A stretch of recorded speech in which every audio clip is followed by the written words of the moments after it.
Welcome to another video on the blocks that can be made with your Accuquilt Qube, and today's video is the Friendship Star. Okay, so Friendship Star quilt is based on a 9 patch, which is a 3x3 grid, like so.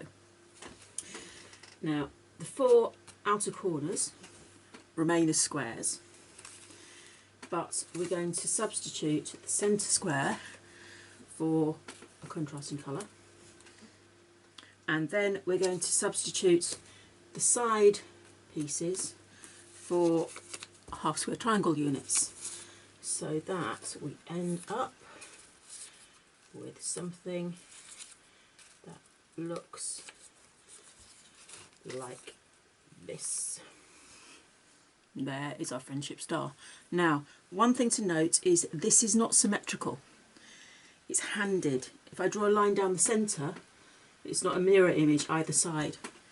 So it is possible to make your Friendship Star like this, or it is possible to make your Friendship Star like that one.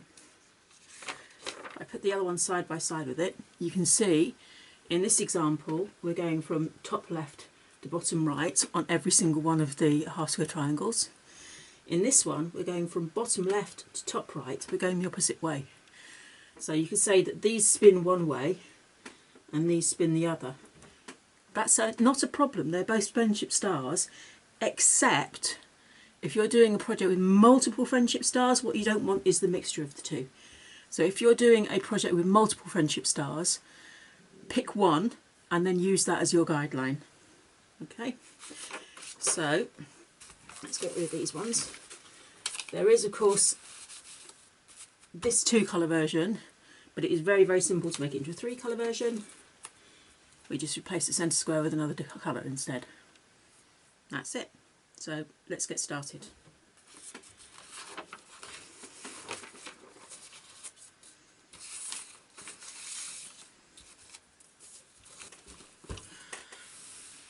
The cube I'm going to be using today is my 6-inch cube.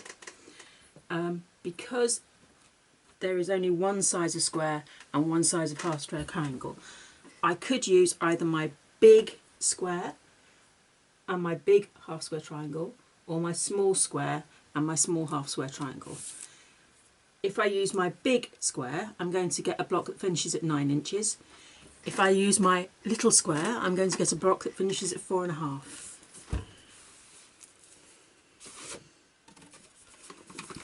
So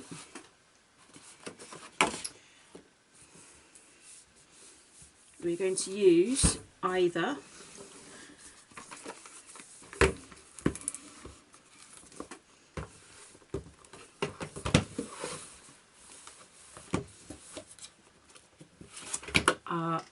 die number 1 and die number 3.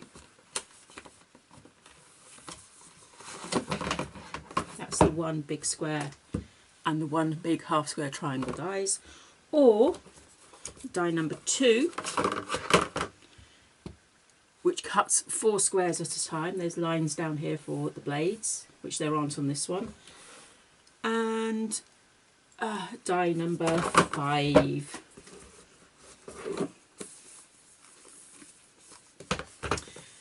which is that one. Now you can see this cuts 4 squares, this cuts 4 half square triangles, this cuts 1 square, this cuts 2 half square triangles. So you will need to do a different number of passes depending on which size square you use, but apart from that, the assembly procedure is exactly the same for both blocks. Now the ones I'm going to put these ones away, because the ones I'm using to make it easier for you guys to see is going to be the bigger ones.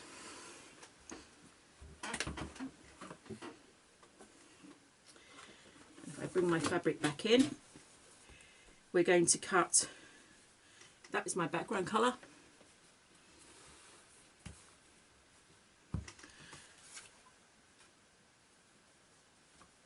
that is my pattern colour. I need 4 squares from this one and 4 half square triangles. I need 1 square from this one and 4 half square triangles.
So there we are, there's the finished block. As I told you, I used my 6-inch block to make this quilt block. It will not finish at 6 inches, however, because it is based on a 9 patch. It's going to finish at 9 inches or 4.5 inches, depending on whether I use the big squares or the small squares. If you want to know which size your block will end up as, depending on which cube set you use, there is a link in the description down below to a PDF which will give you all the sizes depending on the cube set you use and the dies that you choose to use. So until next time, bye bye.